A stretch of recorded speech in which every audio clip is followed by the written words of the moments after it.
กราบสำบายดีสวัสดีพ่อแม่พี่น้องหมดสุขุสุขคนนะพี่น้องนะเพราะว่าอยู่ประเทศใดก็แล้วแต่นะพี่น้องนะสำบายดีสวัสดีมาเด้อพี่น้องเด้อมื้อนี้มีเห็นคลิปนี่แหละนะพี่น้องนะนี่เดี๋ยวจะให้เบิ่งนะพี่น้องจากสองเบาพรเนาะขออนุญาตเด้อเนาะ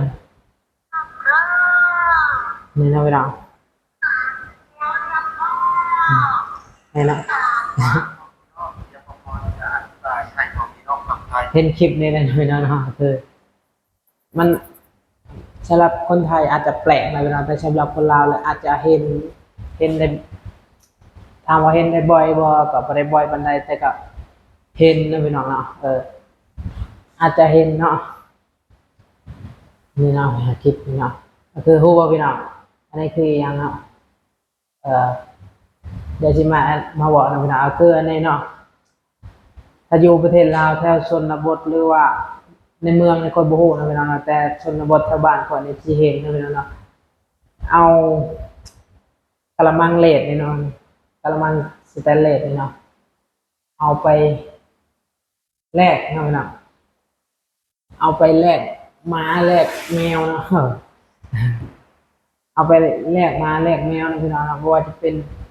มุ้งแล้วก็กะละมังเหล็กนี่เนาะภาษาลาวเขาสิเอิ้นกระซามนะพี่น้องกระซาม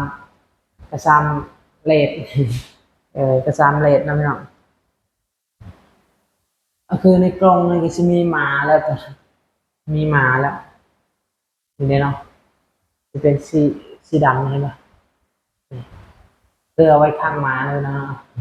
คนเวียดนามนะพี่น้องเนาะคือเขาเลาะหาเอาหมานะบางทีก็เอาปลาห่มนะพี่น้องเนาะเอาปลาห่มเอารถฮันไดนะพี่น้องเนาะอยู่ประเทศเราเจอรถฮันไดเนาะคือ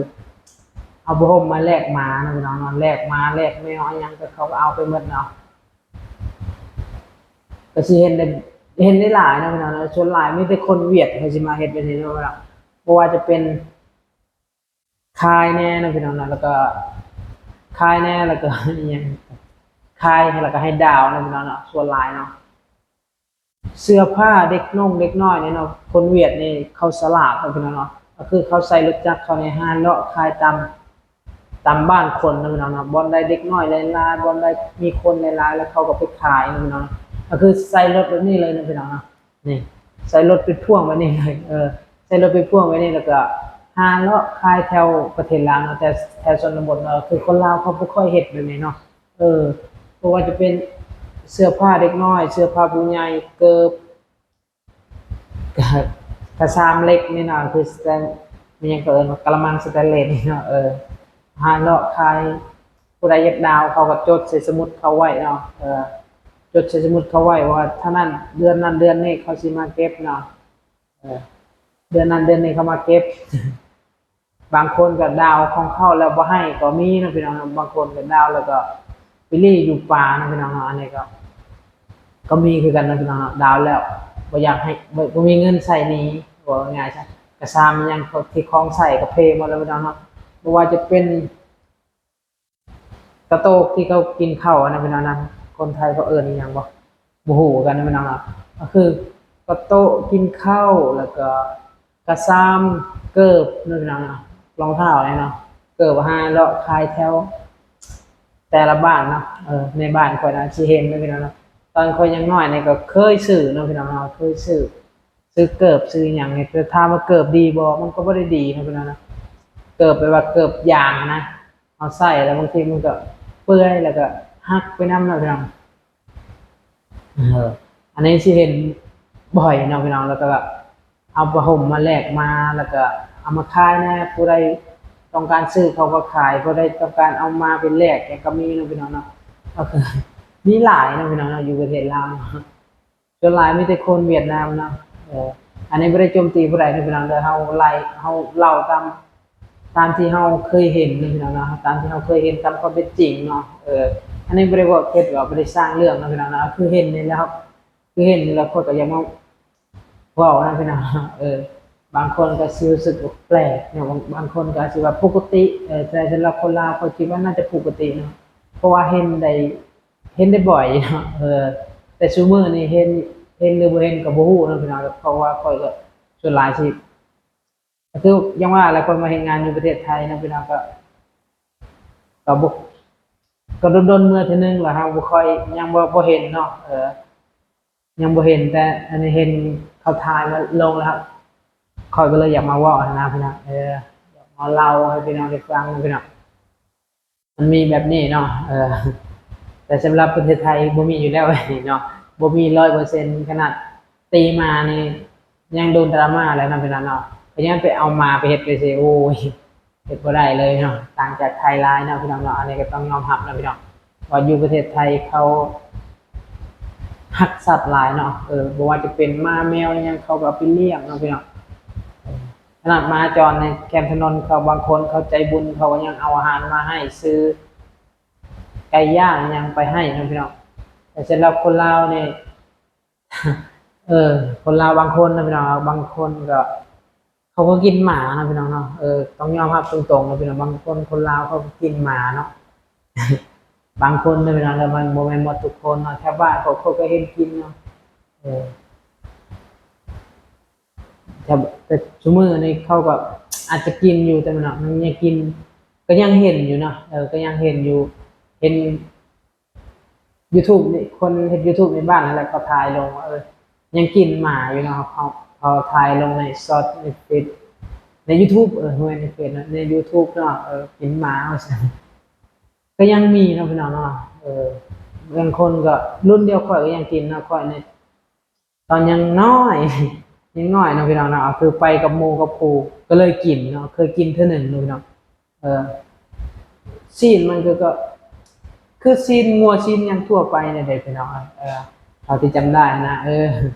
เคยเป็นไล่ตีมาเป็นว่อนะพี่น้องมาเป็นว่อคือมาเป็นว่อเขาจะบ่ยอมรับว่าใครได้เป็นเจ้าของผู้ใดบ่ได้เป็นเจ้าของเราอยู่ประเทศลาวอยู่ชนบทนั่นเองประมาณว่าก็น่าจะทุกบ้านมั้งเนาะแถวชนบทนะก็คือเขาสิแบบว่าถ้ามาติดเสื้อว่อนะพี่น้องเขาสิให้คนไล่ตีไล่ตีมานะว่ายังไงซะสิผิดกฎบ่เนาะ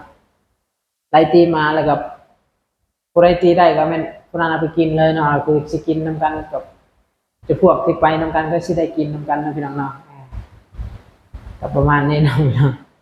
เคยไปไล่ตีนะพี่น้องจริงๆยังน้อยนะพอใหญ่มาเขาคิดว่าถ้ามันกัดฮอดอาจจะถึงอันนั้นตายเลยมาว่ากัดนี่เนาะแต่ก็รอดมาได้นะพี่น้องนะยังบ่ตายนะยังได้อัดคลิปให้พ่อแม่พี่น้องได้เห็นคลิปเก่านะเออ